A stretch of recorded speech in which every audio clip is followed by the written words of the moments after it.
Okay, I thought I'd capture a little bit more of this gentleman's story because he said something really key. If you could just tell us, what were you doing before you became a musician or performer? What do you call yourself? I've or always entertainer? sang, but at the time that I got this opportunity to come to Las Vegas, talk about opportunities, when I got the opportunity to actually come to Las Vegas and perform, I worked at the post for the U.S. Postal Service for 14 years. I was a letter carrier. So I came out here on what I told my wife was going to be a 2-week paid vacation and then back to the post office, not knowing that during the time that I was performing, I really realized I could do this. When I took the stage here, and oddly enough, my friend Sonny Turner was performing, Sonny, yes. and I went and saw him, and I was sitting with my mouth, I could not believe this guy. But when I watched him, I realized I could do this. If he could do this for a living, so could I. On the second week that in May of 1988, I brought my wife out here, and she was at every show.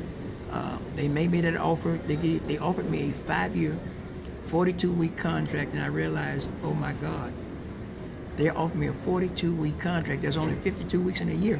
How am I going to do it? Especially having your full-time job I in have the a background. full-time job at the post office.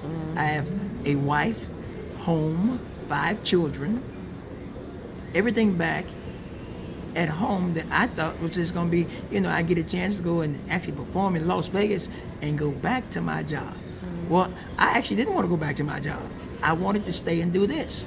So I spoke to my wife about it, and she looked at me and says, if that's what you want to do, I support you. I took a 6-month leave of absence from the post office. Before I did that, though, I went to the one lady. You see, I have 2 ladies in my life at the time. And I went to the other lady in my life, my mom. And my mom, when I told her what I wanted to do, she looked at me. She looked down at first, and then she looked at me and she said, well, son, I know you. And I know if you get into this, you're going to get all the way into it. So all I want you to do is go out there and make us all proud.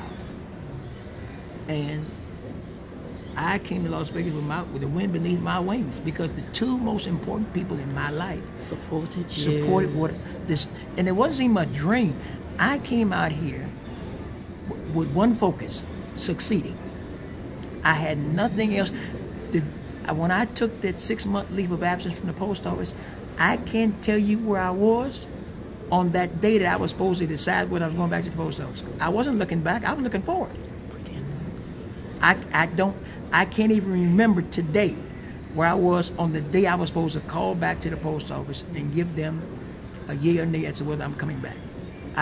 You can't serve 2 masters. And I decided I was going to do this. And for the past 30 years, that's all I've done. Brilliant. Brilliant. Captured that.